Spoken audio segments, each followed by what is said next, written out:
Hi, I'm Stephanie Wrobel, author of The Recovery of Rose Gold, which I'm so excited is a May book club pick for the Both Sides Book Club. And Debbie and Catie sent some questions along that I'm going to answer over the next few series of videos. And the first one is all about the inspiration for the book. So I first found out about Munchausen by proxy, which is a syndrome where a caregiver fakes or induces illness in the person that they're caring for, often a child, in order to win love and attention from a doctor or nurse or people within the medical community. And I first found out about it from my best friend, who's an elementary school psychologist in the US. And she told me about it. She had experience with it through her work, and I was immediately riveted and horrified. And I went and did a bunch of my own research and was really surprised to find out that the perpetrators are typically women and often mothers. You know, we think of the mother-child bond as sacred, but it's not in these cases, and I wanted to explore why that was. And so it was really just a question of trying to figure out, do these women know that they're lying? Do they honestly think they're doing what's best for their kids? And that was really the impetus for the story, was to get inside of Patty Watts, one of my main characters' heads. So a lot of you may have heard of the most recently famous case, which is the Blanchards, Dee Dee and Gypsy, but there have also been a few other cases, some a bit farther back, some more recent. But what I did, I studied all of those and also read a medical textbook.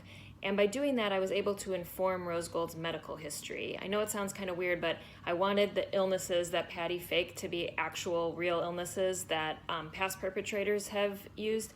And so when you start reading a whole bunch of cases, you notice the common things that crop up, like digestive issues, feeding tubes, eye and ear problems, seizures. These are all very common in victims of Munchausen by proxy.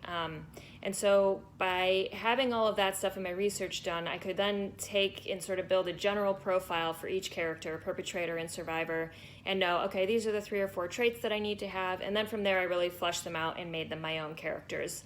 And yeah.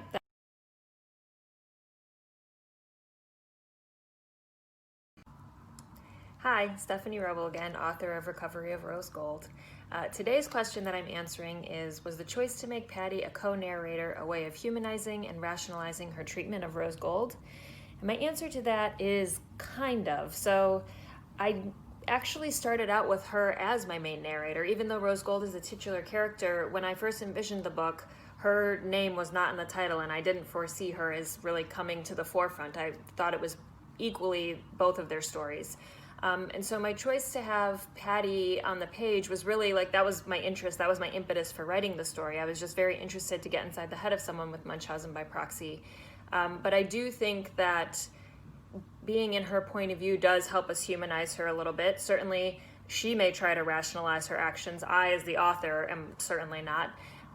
But yeah, I think it's just a really interesting character exploration. In the past, I feel like we've mostly seen people with MSPB kind of from a distance, but we've never actually been inside their head. And so that was really why I wanted her to be a point of view character. Today's question that I'm answering is, Rose Gold's relationship with practically everyone in the novel is vindictive and based on lies. Do you think this was a learned behavior or an innate one? I think it was a learned behavior. Not to give too much away, but if anyone in Rose Gold's life had stuck by her and been supportive and had a healthy relationship with her, I don't think that she would have resorted to the kinds of things that she ended up doing.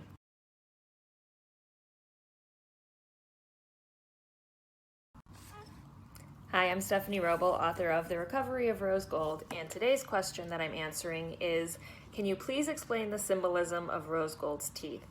So teeth are just such a visible and visceral way of meeting someone, of getting to know them, of, you know, your mouth can, to some extent, tell a story about you, as weird as that sounds. And I think Rose Gold's teeth particularly do that. You know, we can see the signs of abuse just as soon as she opens her mouth. And the way that she feels about her teeth and how her feelings change toward them throughout the book are really indicative of how she feels about herself as a character, about being ashamed of her abuse in her past versus, you know, sort of starting to own it and accept it. And so her teeth are very demonstrative of how she's changing and growing or regressing as a character.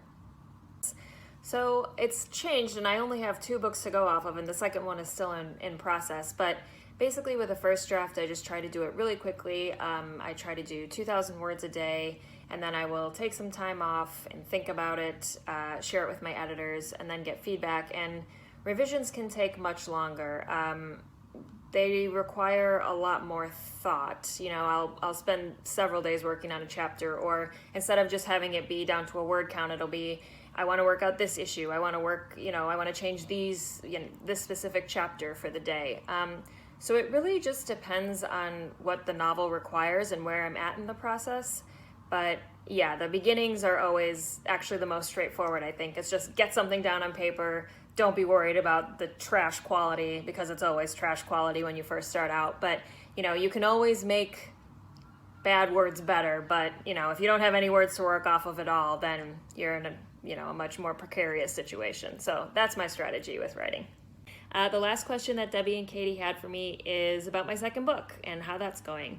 So I'm writing the second draft of it right now, and it's a story about a self-improvement program set on an island off the coast of Maine, and the inhabitants and adherents of the program are exhibiting some cult-like tendencies. And the story is told from 3 points of view: the leader, a member, and the member's sister who is trying to bring her home. So that should be out sometime next summer, hopefully. So I just wanted to say thank you to all of you for watching and tuning in this week, for reading the book, and of course to Debbie and Catie for having me as a book club pick for the Both Sides Book Club. And I wish you all well. I hope you stay safe and sane during this time, and happy reading.